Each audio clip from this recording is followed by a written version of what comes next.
di KC Kupang. Selamat sore. Senang sekali akhirnya saya diundang sih oleh Mas Iwan. Mas Iwan ini dulu teman kuliah saya di Jogja. Jadi kalau dulu kita kuliah, Iwan ngilang. Iwan tuh nggak tahu dia kemana, tahu-tahu lulus saja. Dulu kita satu angkatan sama Iwan di waktu kita kuliah di Jogja. Kemudian betul tadi Mas Iwan memperkenalkan, sekarang saya di Pangkal Pinang, Kabid SDM UKP.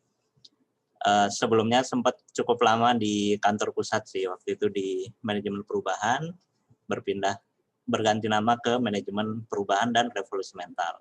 Kurang lebih 4 atau hampir 5 tahun lah di kantor pusat, akhirnya saya bisa keluar juga dari kantor pusat. Izin Mas Iwan, saya share screen-nya. Ya, silakan Mas Gali. Sudah muncul ya? Sudah muncul belum? Ya, sudah kelihatan. Nah ya, siap. Nah, tadi sudah dikenalkan Mas Iwan ya, nama saya Galih Mardismansyah. Request-nya Mas Iwan, Mas Gali bicara dong tentang perencanaan keuangan di masa pandemi. Jadi saya melihat akan ada 2 hal yang kita akan banyak diskusi nanti. Financial management-nya, mengelola keuangan dan di masa pandemi. Karena mengelola keuangan di masa normal tentu akan berbeda dengan mengelola keuangan di masa pandemi. Begitupun mengelola kondisi finansial di masa pandemi dengan tidak ada perubahan kondisi, dengan ada perubahan kondisi finansial. Tentu itu akan menjadi 2 hal yang berbeda. Saya biasa dipanggil Galih aja. Kalau di cabang saya dipanggil Mas Galih. Saya sedang membuat personal branding. Betul tadi kata Mas Iwan, saya bikin Dexmiansyah Project itu sekitar 2 atau 3 bulan yang lalu lah. Karena saya ingin bikin branding, personal branding saya itu sebagai seorang investment sharing partner. Jadi bukan seorang trader saham, bukan seorang pakar keuangan, pakar saham atau apapun, saya inginnya dikenal sebagai investment sharing partner.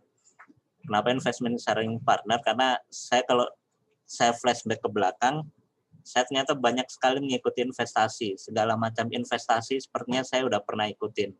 Baik itu investasi yang sukses ataupun investasi yang bodong. Saya ditipu pernah, saya kehilangan uang puluhan juta di investasi juga pernah. Karena itulah pahit ngetir kehidupan di dunia investasi, sepertinya sih saya pernah merasakan. Karena itulah saya sharing aja di Dexmiansyah Project, itu platform personal branding saya sebagai investment sharing partner. Jadi teman-teman kalau mau sharing terkait investasi, semoga saya bisa bersharing bersama lah, karena sepertinya sih saya sudah mengalami segala macam bentuk investasi. Dan saya juga menjalankan beberapa bisnis. Di Malang saya punya Ranzel Traveling Service. Ini saya bikin patungan usaha travel, tapi kita fokus ke rental mobil dan wisata di Bromo. Jadi teman-teman yang kalau lagi main ke Malang, pengen main ke Bromo, kontak saya aja, nanti saya support di macam-macamnya lah, mau transportasi atau jasa guide dan IO-nya.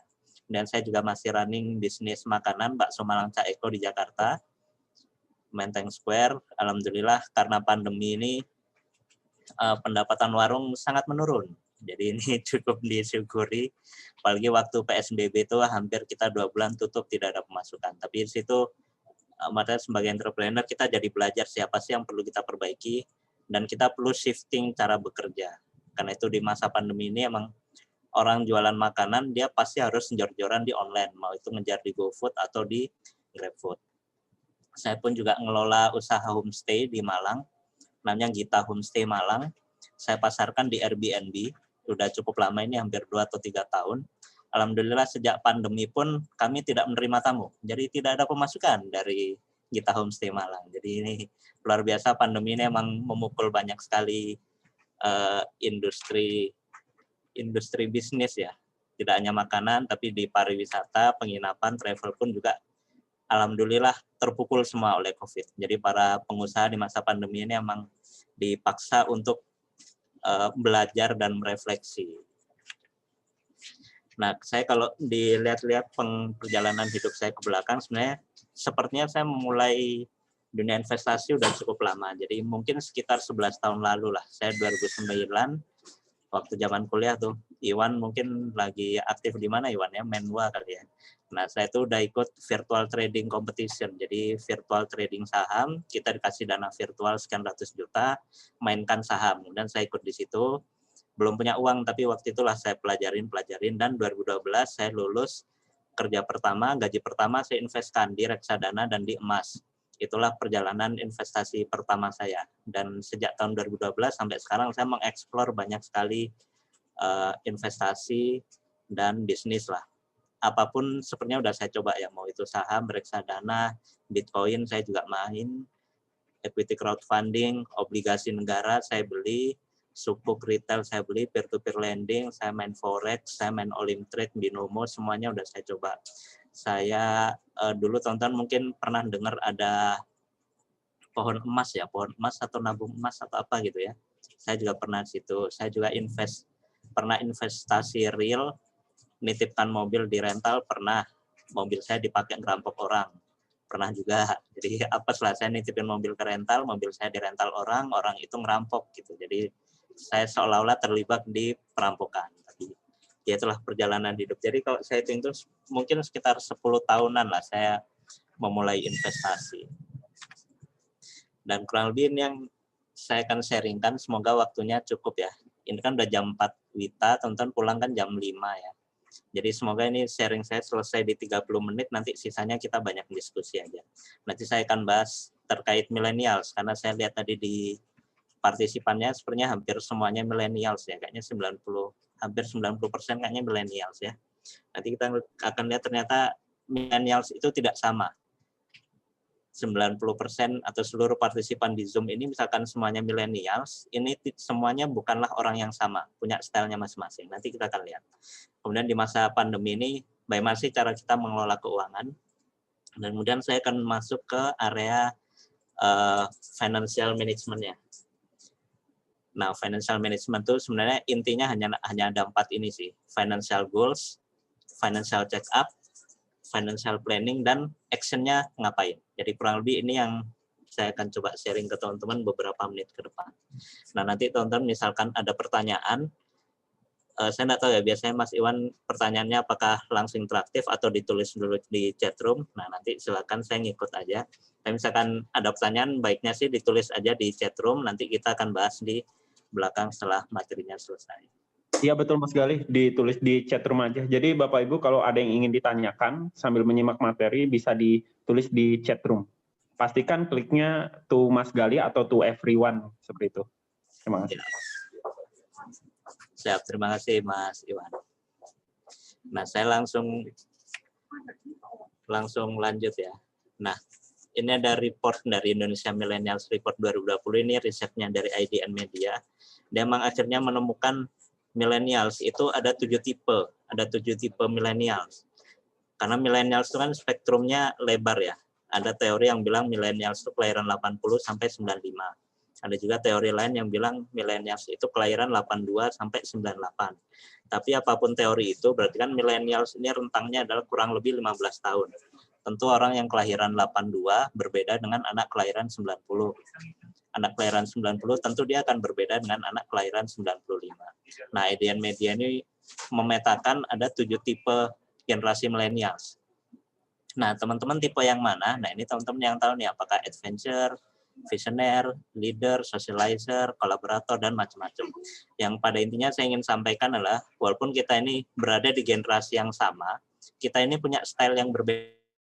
Karena style hidup kita, lifestyle kita berbeda, tentu cara kita mengelola uang juga berbeda. Karena itu menjadi kurang tepat kalau misalkan teman-teman memaksa cara pengelolaan keuangannya harus sama. Gitu. Misalkan, oh karena kamu milenial, harusnya kamu main saham dong.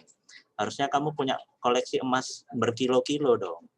Ya, kita nggak bisa memaksa karena toh milenial, walaupun sama-sama milenial, punya stylenya yang berbeda, cara dia mengelola keuangan juga berbeda. Kemudian, nah, untungnya di Indonesia ini ada riset dari mana, saya lupa ambil dari mana. Untungnya para millennials itu awareness investasinya udah cukup terbuka. Jadi saya baca report ini, pertanyaannya adalah apa yang pertama kali terlintas ketika Anda mendengar kata investasi. Nah, ternyata para millennials yang pertama kali terlintas investasi adalah emas. Setelah emas baru di properti. Properti itu termasuk rumah, tanah, sawah, dan teman-temannya. Kemudian stok adalah saham, baru mutual fund atau sekarang kita kenalnya reksadana, kemudian forex, obligasi, ini surat utang, dan future index. Nah, di sini sih sebenarnya yang kita patut bersyukur adalah milenial itu sebenarnya sudah aware terkait investasi. Tinggal masalahnya adalah millennials ini, kita nih, apakah sudah ada investment action-nya gitu. Karena kalau sekedar aware, kita semua mungkin aware kalau ada investasi emas, ada investasi tanah, dan seterusnya. Tapi apakah ada action kita yang mengarah ke sana? Nah, ini lebih ke karena sudah aware, berikutnya adalah fase knowledge, punya pengetahuan terkait investasi, dan kemudian baru keberanian terkait action-nya. Nah, mungkin di saat ini banyak teman-teman milenial serta di BPJS Kesehatan awareness investasinya udah terbangun, tapi knowledge-nya terkait investasi masih belum terlalu mendalam karena knowledge-nya belum terbentuk, jadi belum berani untuk berinvestasi. Ya, investasi yang dipilih oleh teman-teman milenial zaman sekarang terjebaknya di dua item yang di atas ini, hanya di investasi emas dan di properti. Bagus sih, tidak ada salahnya sih. Cuman tipikalnya investasi gold dan properti ini adalah likuiditasnya berbeda. Teman-teman punya tanah, punya sawah berhektar-hektar, tiba-tiba hari ini butuh uang 100 juta. Apakah dengan kita jual sawah sekarang, kita langsung dapat uang 100 juta? Kan enggak. Nah, berbeda dengan kalau kita punya aset investasi yang lain yang lebih liquid. Begitupun teman-teman punya emas. Teman-teman punya emas 10 gram, dijual ke toko emas akan mudah sekali transaksinya. Tapi kalau teman-teman punya emasnya 100 gram, 500 gram, atau bahkan 1 kilo, itu teman-teman keliling toko emas, tidak semua toko emas mampu membeli emas 1 kilo kalian. Tapi dengan kita tahu data ini, setidaknya kita patut bersyukur milenial zaman sekarang sudah kenal investasi. Tinggal investment action-nya yang nanti perlu kita dorong sama-sama.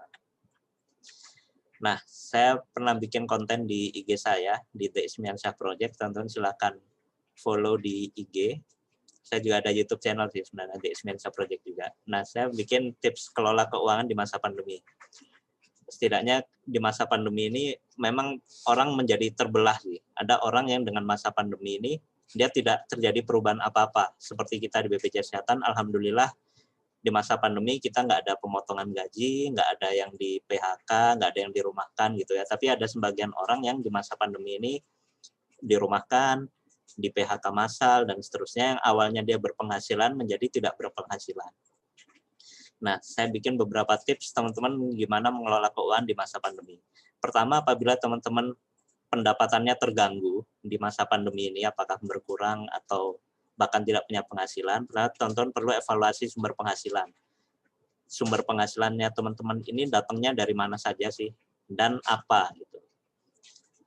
Kemudian setelah dievaluasi sumber penghasilannya, teman-teman harus mulai disiplin catat segala pengeluaran. Ini yang orang Indonesia mungkin tidak terbiasa mencatat pengeluarannya. Bahkan saya sendiri pun mencoba mencatat segala pengeluaran, tapi tidak bisa disiplin gitu. Untungnya saya punya istri saya mencatat segala pengeluaran. Kalau pas saya pulang ke rumah gitu. Jadi saya jajan kemana, sore-sore itu istri saya nyatet, hari ini, makan itu, dan seterusnya. Mencatat segala pengeluaran ini penting sih, karena kita akan tahu uang kita itu larinya kemana. Karena kita punya penghasilan, nanti di akhir bulan, loh kok uang kita tinggal segini, lari kemana aja nih uang kita. Nah, kalau kita nggak punya catatan, kita kabur nih, kita jadi blur, sebenarnya kita gimana sih ngelola keuangan gitu ya. Kemudian waspada berhutang. Nah, ini yang penting juga nih. Bagi orang-orang yang di masa pandemi ini terganggu pendapatannya, seolah-olah berhutang adalah solusi gitu ya. Apalagi sekarang berhutang itu sangat dimudahkan. Kita bisa minjem uang secara online. Kita mau minjem uang ke saudara, itu bisa lewat WhatsApp, tinggal kita WA, minjem uang dan seterusnya. Tapi silakan waspadai berhutang, karena berhutang itu kan ibarat kita menggali lubang ya. Menggali lubang itu kita nggak dapat tanahnya, kita hanya dapat lubangnya gitu. Ketika teman-teman nanti dapat tanah itu hanya untuk menutup lubang.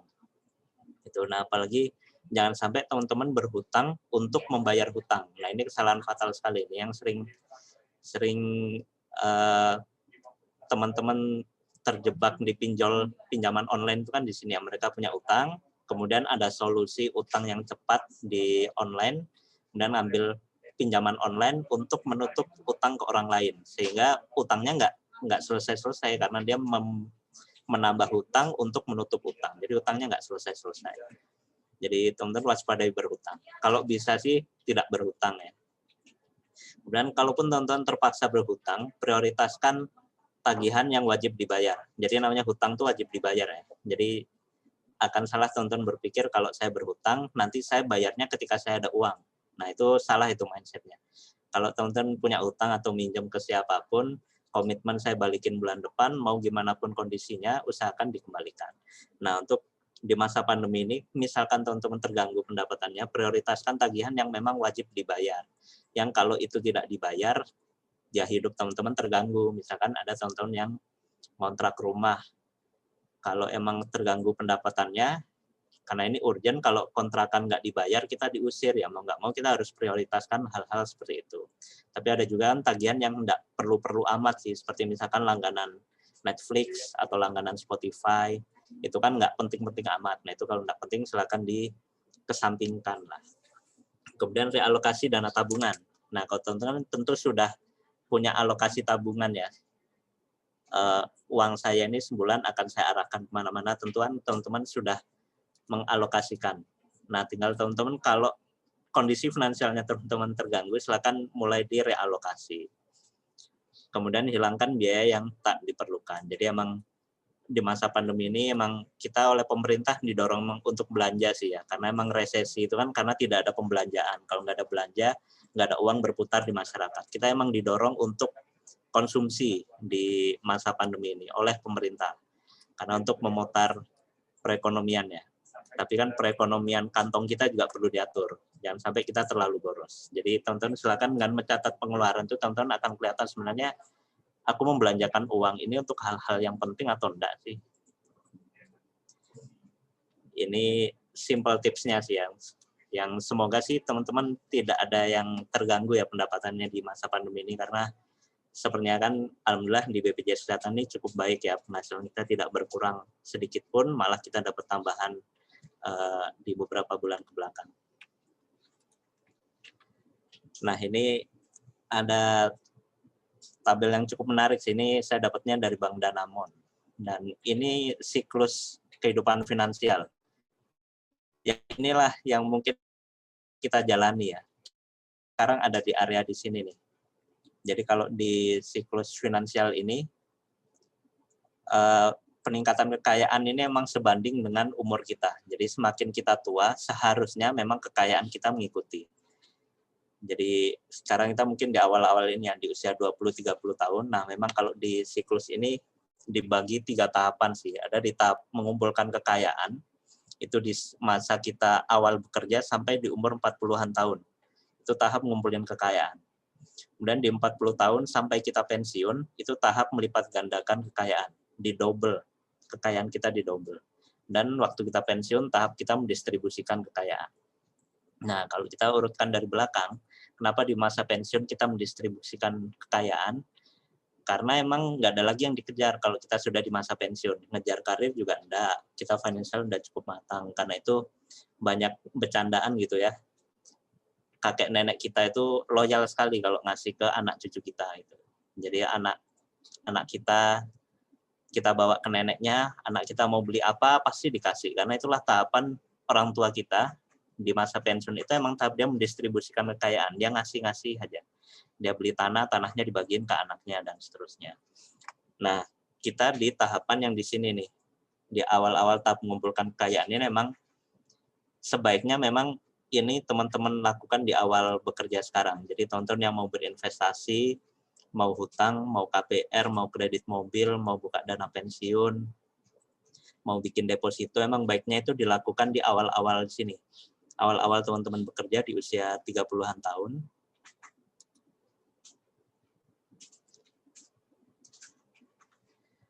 Nah, karena itulah kalau kita ngajuin KPR atau kredit apa yang jangka panjang itu ya, rata-rata kan 15-20 tahun. Itu ternyata bank memang sudah punya hitungan. Kalau kita mengajukan pinjaman di umur 30 tahun, kalau kita selesai 15 tahun, KPR-nya, maka itu akan selesai di umur 45 tahun. Itu pas kalau di siklus ini pas di umur 40 tahun kita sudah selesai dengan urusan hutang-hutang yang sudah kita lakukan di tahun-tahun ke belakang.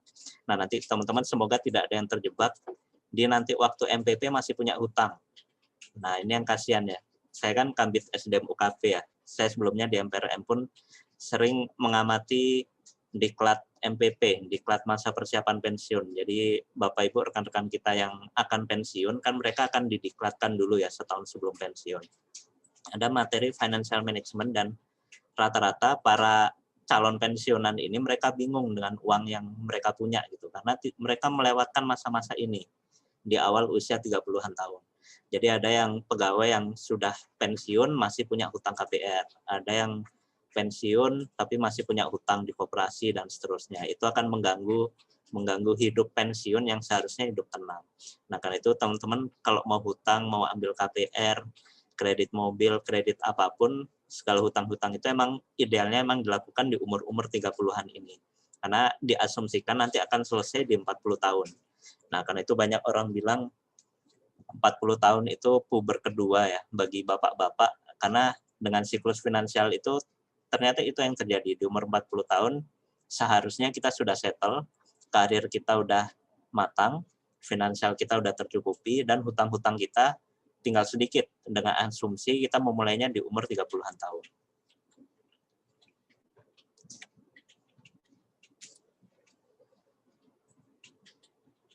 Terus,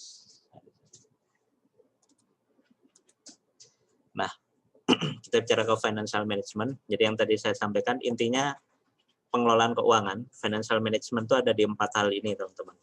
Jadi financial goals, kemudian financial check up. Setelah teman-teman check up, nanti akan muncul financial health indicator. Kemudian keluar health indicator, kita bikin planningnya kita mau ngapain. Dan berikutnya adalah financial action. Jadi ini sama kayak kita medical check up lah ya. Kita punya tujuan, kemudian kita medical check up, dicek dulu kesehatan tubuh kita, keluar sakitnya apa-apa aja, terus dan kita planning apa yang kita lakukan untuk menyembuhkan sakit-sakitnya kita. Kita akan mulai ke financial goals. Financial goals simpelnya adalah bikin tujuan finansial yang ingin dicapai. Dan semakin detail memang semakin baik. Nah, ini yang seringkali kita terjebaknya, kita bingung dengan tujuan finansial kita apa. Apalagi kalau kita belum berkeluarga, teman-teman yang masih bujang ditanya, kamu ada tujuan finansial nggak? Rata-rata bingung. Karena ya nggak tahu, saya berada di tahapan lagi ngumpulin uang aja sebanyak-banyaknya, nanti saya mau beli apa nggak tahu gitu. Nah, financial goals ini emang penting ya karena kita ngelola keuangan kan tentu ada tujuannya. Jadi ibarat kita perjalanan dinas saja ada tujuannya kan, kita dari KC Kupang mau kemana gitu. Apa jadinya perjalanan dinas kalau tujuannya itu nggak ditulis di SKPD, kan kita bingung mau kemana. Apakah kita mau pakai Vios ataukah mau pakai motor Honda Supra gitu. Nah, financial goals itu emang semakin rinci, semakin bagus. Jadi what, why, how much, when, teman-teman mau tambahin 5W, WWWWW 1H, terserah. Semakin detail memang semakin bagus. Cuman memang sejauh yang saya pahami, tidak semua orang terbiasa, terutama orang Indonesia, tidak semua orang terbiasa punya tujuan finansial. Jadi lebih ke, ya aku jalanin aja hidup, aku kerja baik-baik, aku kumpulkan uang gitu. Ini yang menyebabkan banyak anak di usia muda atau orang yang kita lihat finansialnya bagus tapi dia kok masih berhutang gitu. Tiba-tiba dia nge-WA minjem uang dan seterusnya. Padahal dia kita lihat kondisi finansialnya bagus. Nah, karena dia tidak memiliki financial goals yang clear gitu. Sehingga kita suatu saat dia butuh sesuatu, dia bingung dia harus memulai dari mana. Nah, karena itu teman-teman emang dalam mengelola keuangan emang paling penting yang utama adalah teman-teman tetapkan tujuan finansialnya mau apa yang ingin teman-teman capai. Nah, di Indonesia emang saya lihat literaturnya emang ini adalah top 5 financial goals yang paling lazim ada di orang Indonesia. Pertama adalah financial goals-nya pengen punya rumah tinggal. Berikutnya pengen punya kendaraan, kemudian mengelola dana pendidikan anak, kemudian pengen liburan, dan pengen menikah. Ini adalah 5 financial goals yang paling banyak ditemui di teman-teman millennials. Ini saya dapatnya dari Zap Finance. Jadi ada jasa financial advisor, financial planner, perencana keuangan, itu selalu diawali dengan financial goals yang ingin kamu capai apa. Nah, kalau anak-anak millennials rata-rata ini yang ingin dicapai, tujuan finansialnya. Termasuk ada juga misalkan tujuan finansialnya ingin memenuhi dana darurat, ingin ngelunasin utang, pengen umroh ataupun pengen haji. Nah, ini contoh financial goals-nya teman-teman yang mungkin baru menikah gitu ya, ingin memulai investasi untuk dana pendidikan anak. Dihitung-hitung lah, anak saya nanti masuk SD umur 6, berarti 6 tahun lagi, biaya masuk SD kurang lebih sekitar 40 juta. Ya sudah, berarti saya harus menyisihkan dari sekarang berapa nih untuk bisa dapat 40 juta nanti di tahun ke-6 ketika anak saya masuk sekolah. Seringkali orang tua itu terlambat gitu, dia baru ngumpulin uang untuk bayar sekolah sebulan sebelum pendaftaran sekolah. Gitu. Nah, itu yang bikin orang tua ketar-ketir, aduh anakku bisa masuk sekolah enggak ya, aku enggak punya uang nih. Akhirnya minjem sana, minjem sini. Padahal itu bisa direncanakan jauh-jauh hari, bahkan jauh-jauh tahun sudah bisa kita rencanakan. Ini penting financial goals untuk teman-teman mengelola keuangan, karena ini adalah first step-nya dalam mengelola keuangan. Berikutnya adalah teman-teman lakukan financial check-up. Sesederhana mungkin teman-teman melakukan financial check-up adalah dengan cara mencatat. Catat pendapatan dan catat pengeluaran. Apa yang dimaksud pendapatan? Contohnya banyak. Gaji kita bulanan itu pendapatan. Dan teman-teman kalau ada yang jalanin bisnis, running bisnis, profit dari bisnis itu pendapatan. Kemudian teman-teman dari kantor ada bonus, itu juga pendapatan, itu silakan dicatat. Teman-teman dapat insentif, itu silakan dicatat. Bulan ini teman-teman dapat arisan, nah itu silakan dicatat. Segala yang masuk ke kantong kita atau masuk ke rekening kita itu silakan dicatat pendapatan. Begitupun segala sesuatu yang keluar dari kantong kita, keluar dari rekening kita, catat aja. Mau bayar listrik, bayar sekolah, teman-teman belanja di Shopee, belanja bulanan, kredit mobil, teman-teman ibu-ibu arisan panci atau arisan Tupperware, nah itu silakan dicatat aja. Beli popok, KPR, makan, GoFood, GrabFood, teman-teman ada transfer ke orang tua, ngisiin pulsa adik, itu semuanya dicatat aja. Secara sederhana itu adalah financial check-up yang paling sederhana, kemudian nanti tinggal teman-teman tandingkan pendapatan sama pengeluaran saya banyakkan mana sih, siapa yang menang gitu. Terus sisanya berapa buat ditabung. Nah, itulah teman-teman nanti akan tertampar sendiri sih. Ternyata selama ini gajiku sekian juta, banyakkan habisnya buat beli boba atau beli kopi susu atau beli di Shopee gitu. Belinya di Shopee pun beli casing handphone misalkan. Nah, itu kan nanti kita akan dipaksa untuk mengevaluasi sebenarnya apa sih pengeluaran-pengeluaran yang penting dan pengeluaran-pengeluaran mana yang tidak penting. Nah, ini emang tidak semua orang terbiasa untuk mencatat ya. Tapi teman-teman ketika mau mencoba, silakan aja mulai dari sekarang atau mulai besok, coba aja catat segala pengeluaran dan segala pendapatan. Kalau pendapatan relatif posnya nggak banyak ya, tapi pengeluaran itu yang posnya banyak sekali. Itu ibarat kita di BPJS ya, teman-teman di perencanaan di pembukuan, itu kan pos pendapatan dan pos pengeluaran, kita kan pasti jauh lebih banyak pos pengeluarannya. Saya di umum aja ada 18 pos untuk pengeluaran yang setiap bulan harus saya keluarkan, yaitu peralatan angkutan, pemeliharaan bangunan, pulsa, listrik, air, dan seterusnya. Tapi pos pendapatan kita hanya dari iuran dan hasil investasi. Nah, organisasi kita sebesar ini aja mencatat loh pendapatan dan pengeluarannya. Nah, kita kan di dalamnya ini sebaiknya juga mulai ikut mencatat. Ini yang financial check up yang paling sederhana. Tapi teman-teman kalau mau yang lebih dalam, lebih advance, saya menyarankan, ini saya nggak endorse ya, tapi saya menginstal banyak sekali aplikasi terkait keuangan di handphone saya, mau itu terkait saham, investasi, reksadana, manapun. Saya ketemu satu aplikasi Finansialku, ini bagus banget untuk financial check up sih. Nanti tinggal register aja di situ gratis. Kemudian dia ada fitur financial check up, dan ini untuk kita financial check up menurut saya cukup lengkap gitu ya, karena dia memaksa kita untuk mencatat pendapatan bulanan, pengeluaran bulanan, kita punya aset dan kita punya kewajiban juga perlu kita tuliskan di situ, dan investasi dituliskan juga di situ. Jadi ini aplikasi yang gratis tapi manfaatnya besar banget sih kalau yang saya rasakan ya. Nah ini teman-teman bisa coba install di Play Store, Finansialku namanya, dan masuk ke Financial Check Up. Nah bagi Bapak Ibu yang sudah berkeluarga, nah mungkin Financial Check Up ini bisa diisi bersama dengan pasangan, dengan suami atau istri. Nanti akan kelihatan nih, oh sebenarnya kita ini sekian lama bekerja, kita belum punya aset apa-apa nih. Kita punya aset mobil itu pun masih ngutang, masih beberapa tahun lagi. Kita punya rumah sih memang, tapi KPR kita masih 18 tahun lagi. Nah, itu kan berarti kita punya aset, tapi kewajiban kita masih berlangsung sampai 18 tahun ke depan. Nah, aplikasi Finansialku ini menurut saya sih cukup membantu untuk kita memfinancial check up dengan detail gitu ya. Nah, nanti sini akan keluar financial health indicator, rasionya banyak sekali memang.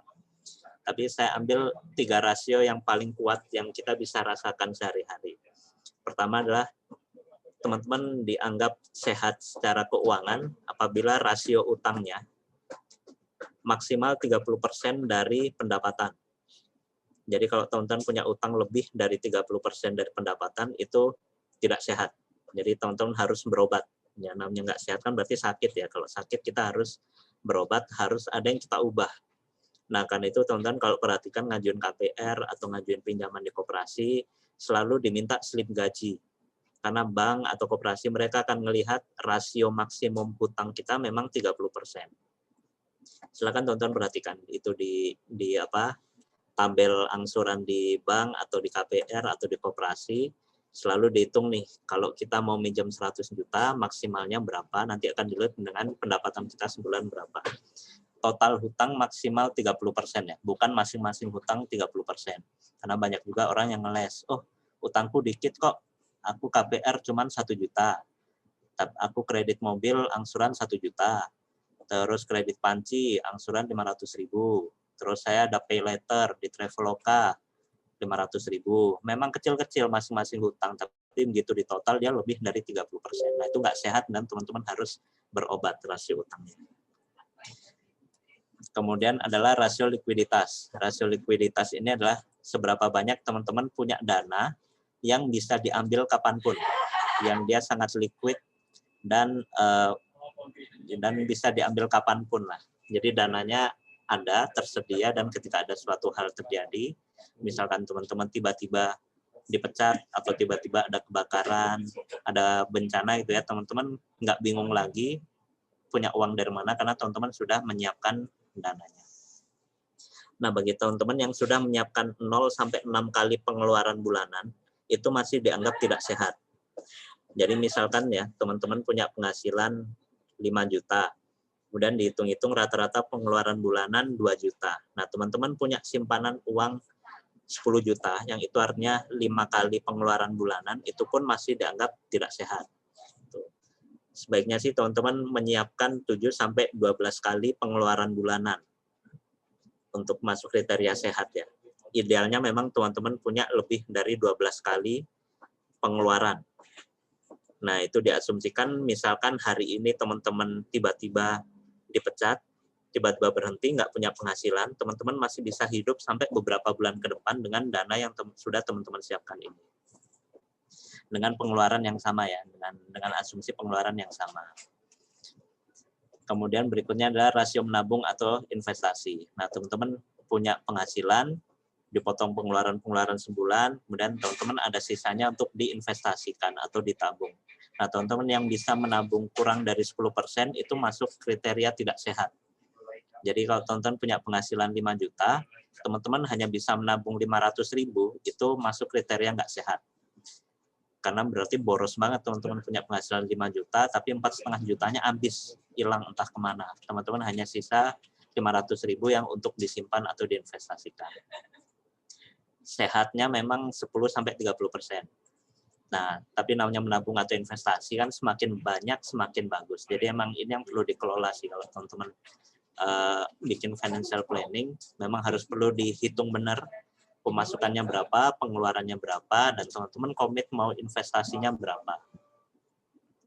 Ini 3 rasio sederhana yang saya ambil dari Finansialku itu.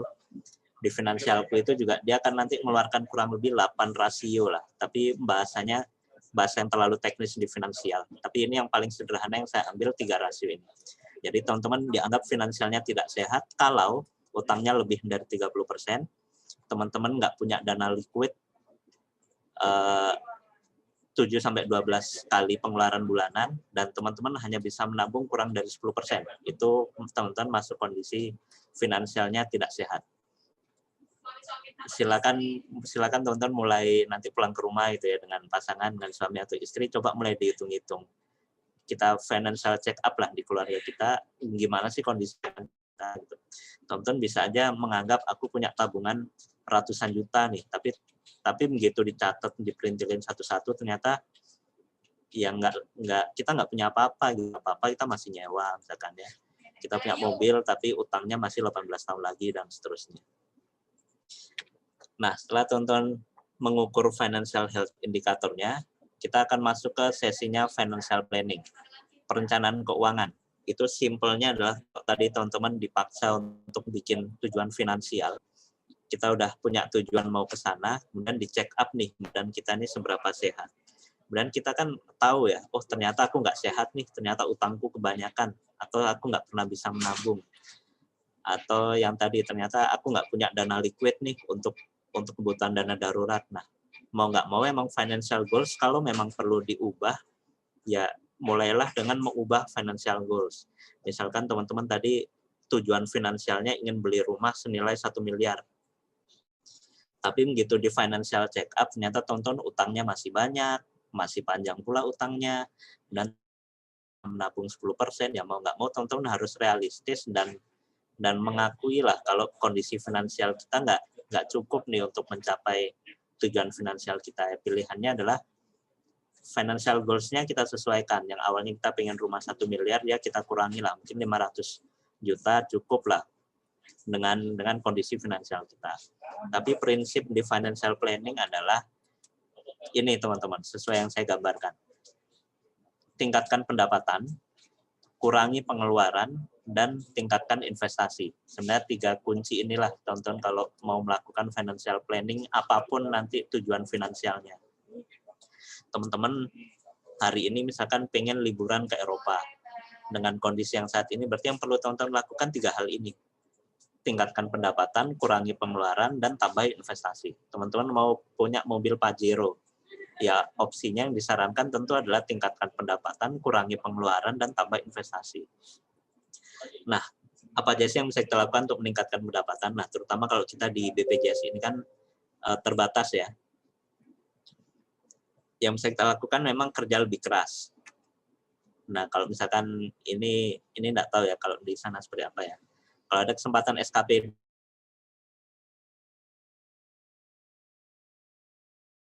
kita capai ya. Tujuan finansial itu memaksa kita harus dapat pendapatan lebih gitu. Ya udah sering-seringlah kalau ada kesempatan SKPD, lembur, apapun lah itu ya. Atau teman-teman misalkan ada keluarga yang kerjanya berdasarkan performance. Misalkan sales mobil atau sales di toko gitu ya. Ya mau nggak mau kerja lebih keras. Kemudian kerja sampingan. Kita dari jam 8 sampai jam 5 kerja, malamnya kita kerja sampingan. Kita jualan nasi goreng, jualan bakso, atau jualan kedai kopi, itu silakan. Atau kita kembangkan passive income. Itu untuk menambah pendapatan. Terus untuk mengurangi pengeluaran, teman-teman bisa fokus ke selesaikan hutang. Jadi ya mau nggak mau mengurangi pengeluaran itu, saya menyarankan cara pertama adalah selesaikan hutang. Karena hutang itu apa ya, hutang itu ibarat luka ya di badan kita itu. Jadi luka itu ya kita bisa sih sembuhkan luka kapanpun gitu ya, tapi luka itu akan terus membekas di hati. Jadi saran saya sih kalau teman-teman punya utang, teman-teman ingin mencapai tujuan finansial, selesaikan dulu hutang gitu. Jadi insya Allah ke depan lebih enak gitu kita mengelola uang dengan kita tidak punya hutang. Kemudian fokus pada kebutuhan dan delay keinginan. Jadi teman-teman perlu membedakan mana yang kebutuhan dan mana keinginan. Teman-teman sekarang mungkin lagi musim ya, sepedaan. Sepedaan mungkin bagi sebagian orang kebutuhan, tapi kan sepeda itu kan juga range-nya banyak, ada yang harga 2 juta dan ada harga 8 juta, 10 juta. Keinginan kita emang yang 10 juta yang mahal, tapi kan kondisi sekarang kita butuhnya hanya untuk sepeda. Untuk bersepeda, sepeda yang 2 juta pun cukup sebenarnya. Dan teman-teman harus tingkatkan investasi. Jadi investasi sesuai profil risiko dan diversifikasi portofolio. Nah, investasi ini emang area yang sekarang lagi gencar-gencarnya dikampanyekan oleh siapapun yang berkaitan dengan finansial gitu ya. Di Bursa Efek kampanye nabung saham. Kemudian para perusahaan manajer investasi kampanye reksadana. Pemerintah kampanye obligasi retail yang menerbitkan surat utang, masyarakat bisa membeli obligasi negara dan macam-macam karena negara yang maju itu memang ternyata sebanding dengan jumlah investor. Jadi semakin banyak investor, negaranya akan semakin maju dari sisi GDP-nya.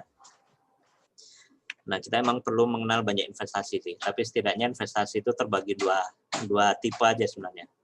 Physical investment dan financial investment.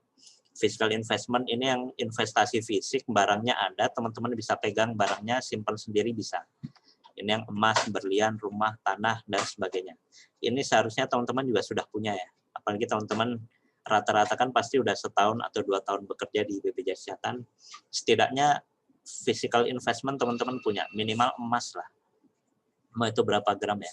Teman-teman sudah menikah, alhamdulillah kalau di Muslim maharnya harus emas. Jadi setidaknya dengan kita menikah, kita sekaligus berinvestasi. Karena kita dipaksa untuk membeli emas dan menyimpan emas gitu. Nah, physical investment pun macam-macam. Bagi sebagian orang, ikan arwana itu investasi.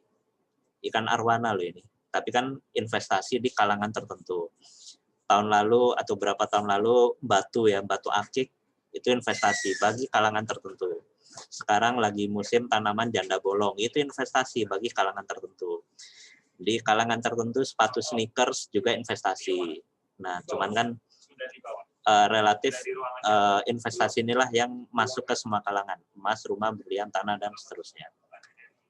Kemudian ada investasi finansial, saham, reksadana, ini secara sifat hampir mirip ya, dia diperdagangkan di instrumen efek.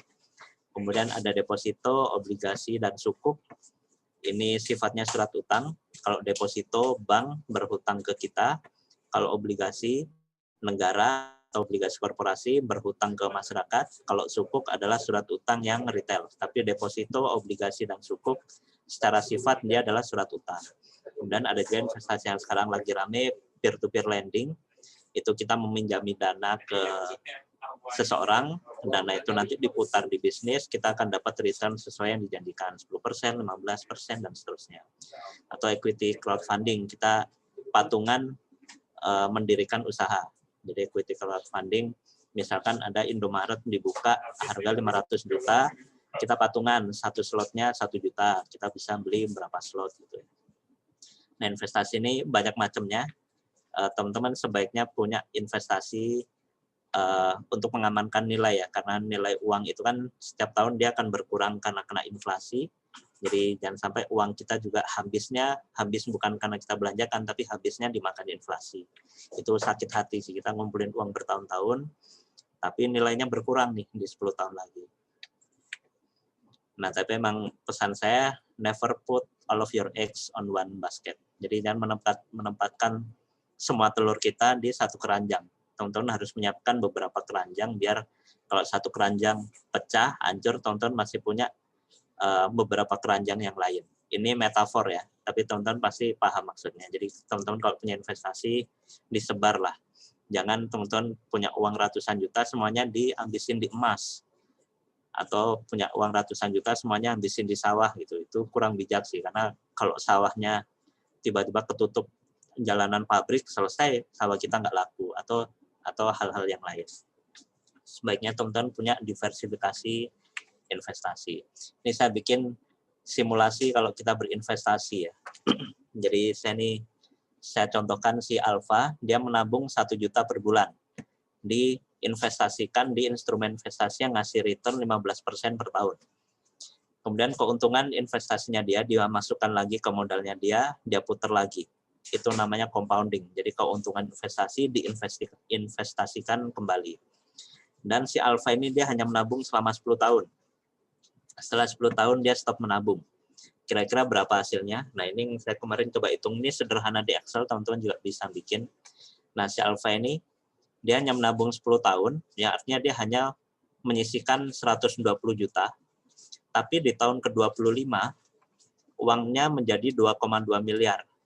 Yang artinya dari 120 juta jadi 2,2 miliar, itu 1.900% peningkatannya. Itu relevan dengan 76% per tahun. Nah, inilah dahsyatnya compounding dan dahsyatnya kalau kita mulai menabung atau mulai berinvestasi dari sekarang. 1.900% loh peningkatannya. Dari uang kita yang real kita simpan adalah 120 juta, jadi 2,2 M nanti di tahun ke-25.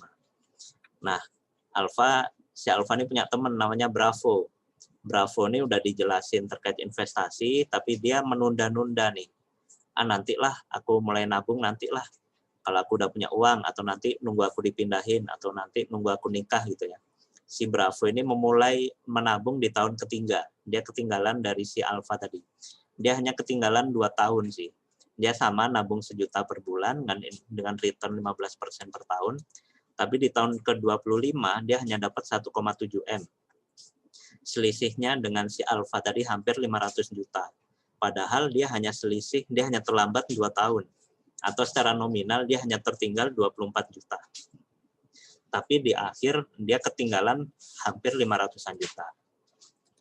Ada juga si Charlie. Si Charlie ini orang yang menunda-nunda juga. Dia baru mulai menabung 6 tahun lagi nih. 6 tahun lagi dia baru menabung dengan nominal yang sama, 1 juta per bulan. Tapi dia karena dia ngerasa tertinggal, dia nabung terus nih sampai akhir hayatnya dia. Bahkan dia menabung lebih banyak, ternyata returnnya dia juga dia masih kalah dengan si Alfa dan si Bravo yang tadi. Ini dia menabung seumur hidup, dari tahun ke-6 sampai tahun ke-25, dia nabung terus 1 juta sebulan diinvestasikan, dia hanya dapatnya 1,4 M, padahal uang yang dia masukin jauh lebih banyak, 2 kali lipat. Inilah dasarnya compounding gitu ya. Terus pertanyaannya adalah teman-teman mau memulainya kapan gitu? Apakah teman-teman mau mulai sekarang, atau mulainya 2 atau 3 tahun lagi, atau teman-teman mau memulai 5 tahun lagi? Itu pilihan ada di teman-teman. Karena nanti ujungnya juga teman-teman juga yang tentukan. Saran saya sih mulai aja dulu sih, karena setiap hal besar itu selalu diawali dengan hal-hal yang kecil. Sip, kurang lebih ini sharing saya ada sedikit quotes. Sekecil apapun uangmu, itu cukup untuk hidup. Tapi sebanyak apapun uangmu, tidak akan pernah cukup kalau yang ngurusin adalah gaya hidup. Ya, teman-teman bisa mengontak saya di Telegram Gali Hisam, saya ada YouTube juga, The Ismiansyah Project, IG-nya ada The Ismiansyah Project dan Gali Hisam. Saya juga ada podcast di Spotify, di sharing secukupnya. Kurang lebih demikian, terima kasih. Saya kembalikan ke hostnya, Mas Iwan. Baik, terima kasih banyak Mas Gali. Berikutnya kita akan masuk sesi tanya jawab ya Mas Gali. Sudah ada beberapa pertanyaan di kolom chat. Mungkin Mas Gali bisa menyimak. Ini pertanyaan pertama dari Ibu Selvi Kaju. Pertanyaan pertama, di usia berapakah kita mengenalkan anak tentang investasi? Mas Gali, sistemnya mau dijawab langsung semuanya atau dikoreksi satu-satu dulu pertanyaannya?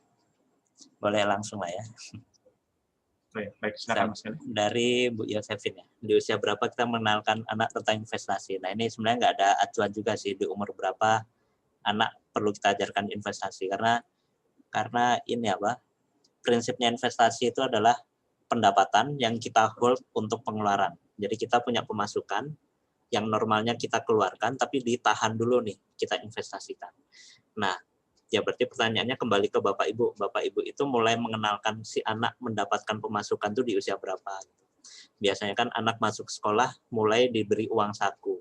Nah, ajarkanlah uang saku ini adalah pemasukanmu. Nah, disitulah teman-teman Bapak Ibu bisa mengajarkan uang saku ini, kalau kamu tabung, kamu yang biasa jajan 5.000, tabunglah mulai berhemat jajan 2.000, kamu punya uang 3.000 yang di-save, nanti di akhir bulan kamu bisa beli PS5 misalkan.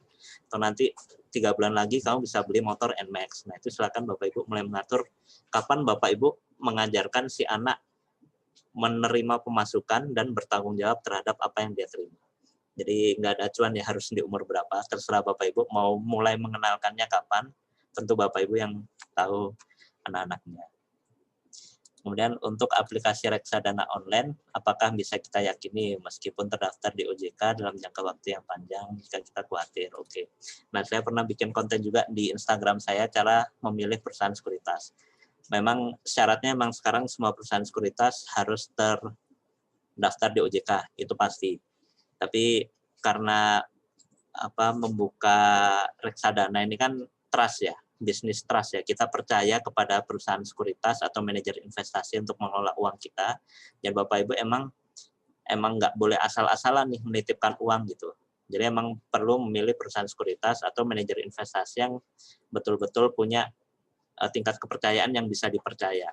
Saran saya emang searching sih memang. Jadi tinggal di searching di Google perusahaan sekuritas terbaik 2020. Nanti mereka akan muncul tuh perusahaan-perusahaan mana yang pernah dapat penghargaan. Kalau saya sih memfilternya paling sederhana itu sih. Misalnya perusahaan jelek dia nggak mungkin dapat penghargaan. Gitu. Penghargaan dari eksternal ya, biasanya dari majalah bisnis atau dari media. Nah kalau dia dapat penghargaan, menurut saya ya asumsi saya paling sederhana adalah berarti dia emang performanya bagus dan dapat trust gitu ya. Lanjut. Semoga waktunya masih cukup ya. Jika financial goals-nya pendidikan anak 8 tahun lagi, lebih baik punya asuransi pendidikan anak sampai dengan usia pendidikan. Nah, oke, financial goals-nya adalah anak 8 tahun lagi masuk sekolah. Ya, apakah masuk SMP atau SD, nah itu silakan diatur. Nah, asuransi pendidikan itu asuransi. Kalau reksadana adalah investasi. Jadi ini sudah dua makanan yang berbeda ya. Walaupun ujungnya nanti kita pakai untuk pendidikan. Nah, asuransi itu sama kayak kita BPJS Kesehatan, tentu dia akan ada risiko di sana. Nah, karena biasanya asuransi pendidikan itu hampir sama kayak asuransi unit link dan sebagainya yang di tahun keberapa sampai keberapa itu akan dihabiskan untuk menalangi risikonya, barulah investasinya digunakan di tahun kesekian sampai kesekian. Nah, saran saya sih karena saya tidak menganut asuransi pendidikan ya, saya lebih ke investasi. Jadi nanti sesuaikan Bapak Ibu profil risikonya seperti apa, sesuaikan reksadananya yang diambil. Kalau Bapak Ibu cukup agresif bisa masuk ke reksadana saham, tapi kalau tipikalnya tidak terlalu berani dengan risiko yang besar, bisa ke reksadana yang risikonya lebih kecil, kayak reksadana pasar uang atau reksadana pendapatan tetap. Dan itu returnnya lebih bisa dipantau. Kalau Bapak Ibu punya waktu juga dan punya kemampuan untuk saham, lebih bagus lagi di saham, karena saham kan returnnya memang gila-gilaan, walaupun risikonya juga gila-gilaan. Semoga Bu Josephine pertanyaannya terjawab ya. Kemudian berikut, Pak, premi asuransi bulanan. Apakah termasuk dalam presentasi tabungan? Nah, premi asuransi itu masuk ke pengeluaran. Jadi simpelnya adalah kita punya dompet yang masuk dan yang keluar. Yang keluar apapun namanya itu pengeluaran. Nah, itu yang kalau pakai financial check up sederhana yang tadi saya sampaikan ya. Nah, kalau di financial check up-nya yang di Finansialku itu dia cukup detail sih. Itu ada pos lagi namanya pos kewajiban. Pos aset dan kewajiban itu bukanlah pengeluaran, tapi nanti dia ada proporsinya sih. Nah, asuransi bulanan memang bagi Bapak Ibu yang memang punya polis asuransi, ya memang itu akan menjadi pengeluaran bulanan. Dan itu kan rutin ya, rata-rata setiap bulan polisnya, preminya akan sama. Silakan itu dimasukkan jadi pos pengeluaran. Dan bukan tabungan. Karena saya tidak tahu ya, apakah polisnya itu nanti di umur sekian atau di tahun kesekian, uangnya bisa ditarik kembali, atau seperti apa. Tergantung polis asuransi yang Bapak Ibu ambil. Kemudian dari Mas Gregorius, Mas Gali untuk investasi adakah proporsi ideal physical investment dan financial investment? Tidak ada proporsi idealnya, Mas. Yang ada adalah sesuaikan dengan style dan sesuaikan dengan profil risiko. Jadi kalau Bapak Ibu mungkin sudah ada yang pernah beli reksadana atau trading di saham, waktu buka rekening di sekuritas pasti akan menjalani proses namanya assessment risiko, risk assessment. Nanti akan keluar profil risiko. Nah, disitulah nanti keluar Bapak Ibu ini tipikal konservatif, moderat, atau agresif. Nah, kalau Bapak Ibu tipikalnya adalah konservatif, memang nanti akan disarankan invest ke instrumen yang risikonya rendah, yaitu physical investment dan financial investment yang risikonya rendah. Jadi disarankan beli emas, beli tanah, dan reksadana yang reksadana pasar uang. Dia returnnya kecil, tapi dia relatif risikonya juga kecil. Jadi apakah ada proporsi ideal? Tidak ada. Itu tergantung financial goals-nya masing-masing.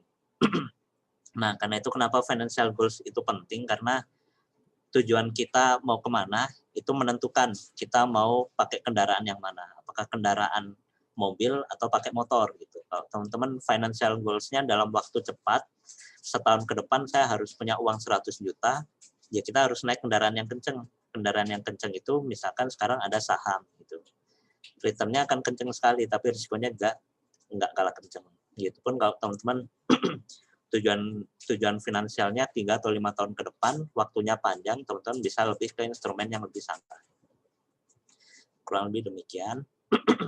Kemudian dari Bu Merianti, apakah diperbolehkan kita punya banyak rekening tabungan yang berbeda di bank, dan apakah itu tidak mengganggu financial planning? Nah, betul. Financial planning itu emang, kalau saya amati di jasa yang profesional di financial planner, mereka memang pasti menyarankan untuk memisah-misahkan pos. Sama kayak kita di BPJS, kan posnya dipisah-pisah ya, ada posnya PMP, PMR, SDM UKP. SDM UKP sudah dikasih pos, di dalamnya pun masih ada pos anggaran lagi kan, anggaran komplit, anggaran SDM, anggaran umum. Di umum pun masih ada pos anggaran lagi di dalamnya, pos pemeliharaan bangunan, macam-macam lah. Nah, itu emang selalu disarankan untuk memisah-misahkan, biar uangnya tidak tercampur. Dan untuk memudahkan kita memonitoring dan mengevaluasi, sebenarnya kita nih memisahkan rekening kita ini sudah optimal belum sih? Dan kalau pertanyaannya adalah apakah boleh punya banyak rekening di bank, yaitu terserah. Kalau banknya berbeda juga Bapak Ibu perlu mempertimbangkan ada biaya transfer antar bank dan seterusnya. Bapak Ibu kan saya tidak tahu apakah payroll-nya di Mandiri atau BNI. Tentu kalau Bapak Ibu mau mecah tabungan ke bank lain, tentu akan ada biaya transfer antar bank. Tapi kalau Mandiri kemudian bikin rekening yang lain sesama di Mandiri, itu lebih enak sih. Transfer antar rekeningnya kan juga nggak ada biaya. Kemudian bagaimana dengan investasi di asuransi komersial, apakah itu juga termasuk investasi? Nah, ini yang biasa disebut unit link ya, yang dia ada proporsi investasi dan ada proporsi asuransi. Nah, menurut saya sih sebagai laki-laki ya, kalau saya sebagai laki-laki itu nggak boleh abu-abu. Kalau putih-putih, kalau hitam-hitam. Jadi kalau mau asuransi, full asuransi. Kalau mau investasi, full investasi. Produk unit link memang macam-macam. Ada yang dia 20% investasi, 80% asuransi. Ada yang sebaliknya, ada yang 50-50, ada yang 60-40, dan seterusnya. Asuransi komersial kan mereka juga menjual produk itu ya. Produk asuransi anak beda lagi. Kalau untuk produk asuransi rumah juga beda lagi. Itu silakan disesuaikan dengan lagi-lagi kembali ke tujuan finansialnya. Apa sih yang mau dicapai gitu? Apakah untuk mencapai tujuan kita itu bisa dicapai dengan asuransi atau kita bisa capainya dengan investasi? Gitu. Saya masih ada waktu, Mas Iwan, sudah lewat 1 menit. Pertanyaannya masih banyak. Mas Galih, masih ada waktu sedikit, Mas Galih. Jadi saya sudah berikan batasan ke Bapak Ibu untuk menutup pertanyaan. Jadi hanya tinggal menjawab sisa pertanyaan dari chat. Nanti yang berikutnya akan saya tanyakan via Telegram Japri saja jika ada tambahan. Boleh. Berikutnya dari siapa nih? Dari Pak Nazrul ya. Izin Pak Galih, bisa nggak sharing tips buat pemula yang baru berkecimpung di investasi saham di pasar modal? Ada tipsnya Pak. Follow the Ismiansyah Project. Saya sharing banyak sih. Saya sih rencana di The Ismiansyah Project saya akan fokus ke topik-topik terkait finansial dan saham. Setidaknya itu yang saya kuasai ya. Dan untuk pengenalan memang kalau kita belum terbiasa di saham, kita bisa latihan dulu di reksadana, Pak. Reksadana, ambillah reksadana yang saham. Saya pernah bahas ini reksadana itu di BPS-nya kantor cabang Cirebon. Ada di YouTube saya juga, di Desmensa Project, saya bahas tuntas terkait reksadana. Nah, Bapak Ibu yang mau memulai saham, mungkin kan enggak punya ilmunya, enggak punya knowledge-nya, bisa mulai latihan dulu di reksadana. Reksadana itu kita bisa beli mulai 100.000 dan kita bisa mengeksplor banyak hal di reksadana. Tapi kalau sharing tips buat pemula yang baru berkecimpung, nah ini saya asumsikan Pak Nazrul ini sudah berinvestasi saham ya. Saya pemula, berinvestasilah di saham-saham yang produknya kita kenal. Jadi Bapak Ibu kalau belanja ke Transmart, ke Indomaret, beli apa, nah belilah sahamnya. Bapak Ibu tiap minggu beli Indomie, ya belilah sahamnya Indomie. Bapak Ibu payroll-nya di Mandiri, belilah sahamnya Mandiri. Bapak Ibu motornya Honda, ya belilah sahamnya Astra. Jadi setidaknya Bapak Ibu mengkonsumsi sesuatu, itu mengkonsumsi perusahaannya juga gitu. Jadi teman-teman beli Indomie itu nggak hanya si Indomie yang untung, tapi Bapak Ibu sebagai pemegang saham juga dapat keuntungan di situ. Bapak Ibu tiap bulan payroll-nya masuk ke Mandiri, jangan sampai hanya Mandiri yang senang, tapi Bapak Ibu juga harus dapat keuntungan dari Bank Mandirinya. Itu tips saya adalah berinvestasilah di saham-saham yang Bapak Ibu kenali produknya. Karena dengan demikian Bapak Ibu ikut membantu mengembangkan si perusahaan. Bapak Ibu beli sahamnya Indomie, saya punya sahamnya Indomie. Jadi Bapak Ibu kalau rajin beli Indomie, itu sama dengan menambah kekayaan saya. Gitu.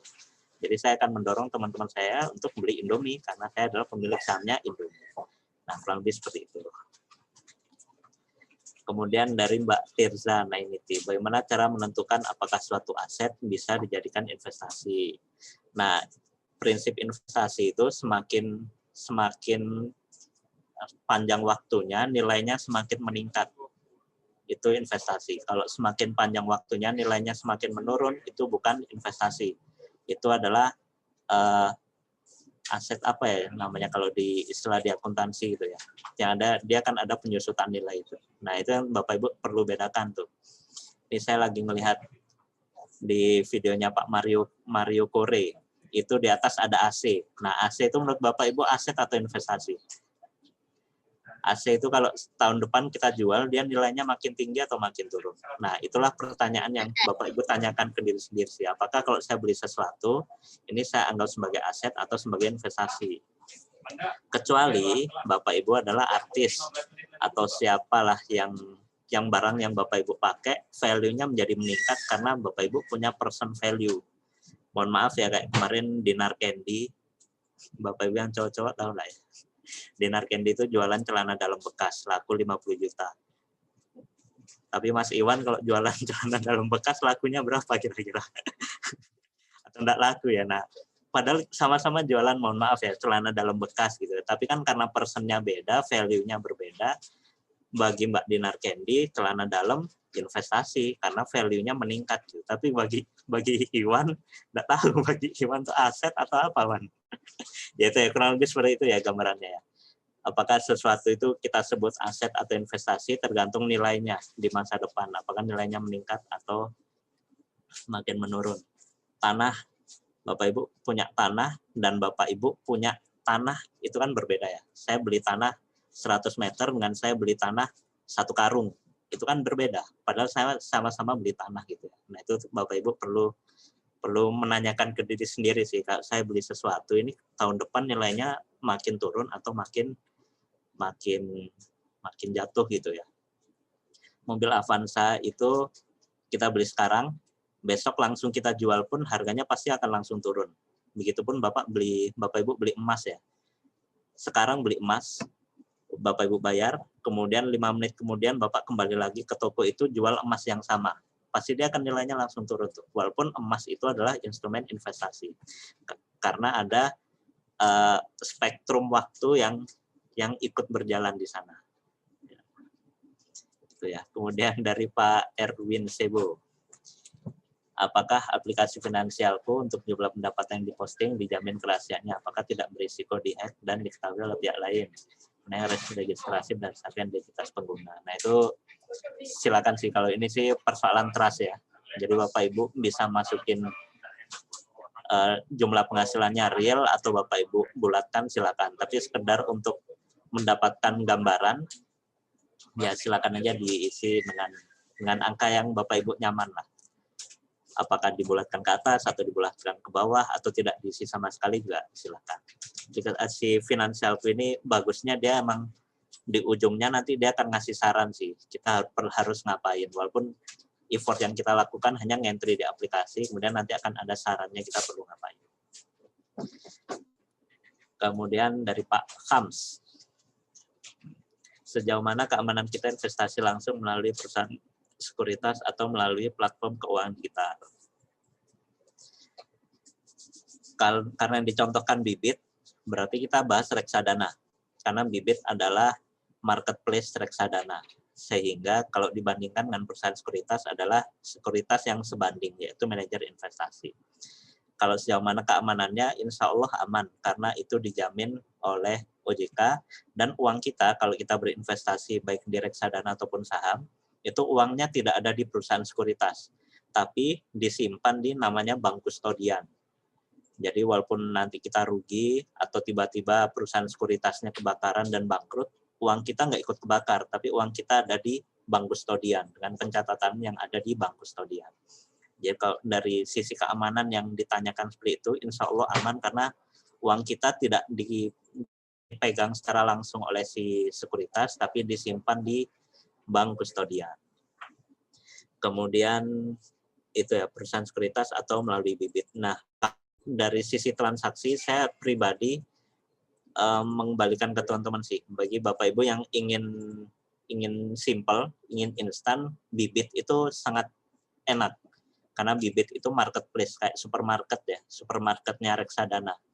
Jadi ibarat kita masuk ke Alfamart, ke Indomaret, ya seperti itulah Bibit. Kita masuk, kita akan langsung disodorkan banyak sekali pilihan reksadana gitu ya.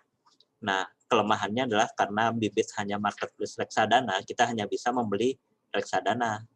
Sementara kalau kita di perusahaan sekuritas, ada beberapa sekuritas yang single account, tapi kita bisa belanja banyak instrumen. Kayak saya punya di perusahaan sekuritas Indopreneur. Jadi saya punya satu akun, saya bisa beli saham, bisa beli reksadana, bisa beli obligasi.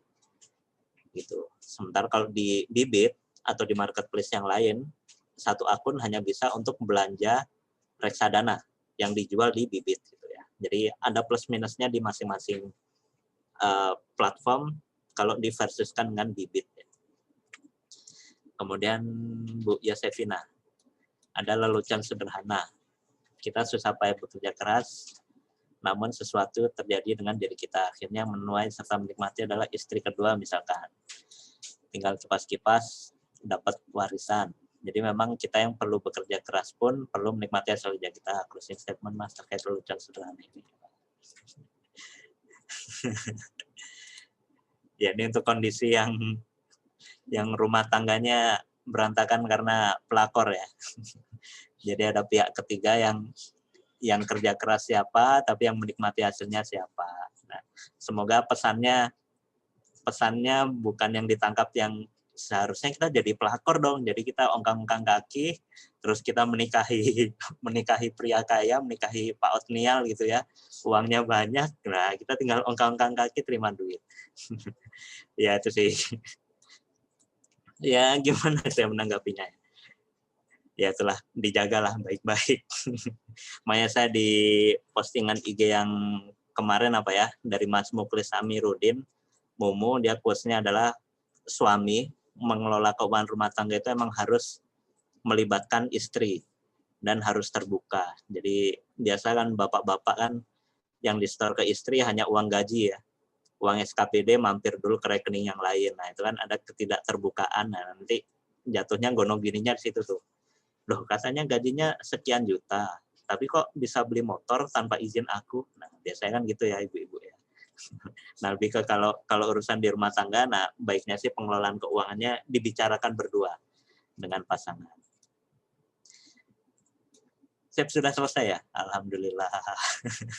Izin, Mas Galih sudah selesai pertanyaannya. Terima kasih banyak sudah memberikan sesi sharing-sharing kepada kami KC Kupang terkait pengalaman dana di pandemi COVID. Izin Mas Galih untuk dilakukan foto bersama secara virtual. Saya juga minta izin Bapak Ibu sekalian untuk menyalakan kamera depannya dan berpose ibu jari satu depan seperti ini ya. Siap. Ya, Bapak Ibu semua izin. Saya ambil gambarnya dulu. Saya ambil gambar 2 kali ya. 1, 2, 3.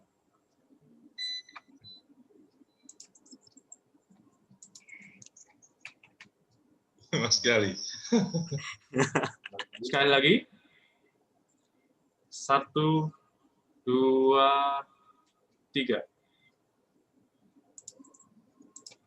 Ya, terima kasih banyak Bapak Ibu sekalian dan terutama untuk Mas Galih atas sesi sharingnya. Dengan demikian kami tutup acara sesi sharing sore hari ini. Saya ucapkan terima kasih banyak kepada Bapak Ibu semua. Selamat sore. Terima kasih Mas Gali. Terima Terima kasih. kasih. Terima kasih Mas Gali. Sukses terus Mas. Terima kasih, Mas. Ya. Jangan lupa follow dan subscribe. Sore, terima kasih. Ya. Nanti materinya saya share ke Mas Iwan ya. Terima kasih Terima kasih Bapak Ibu semuanya. Mas Eman. Mas Gali. Izin live ya.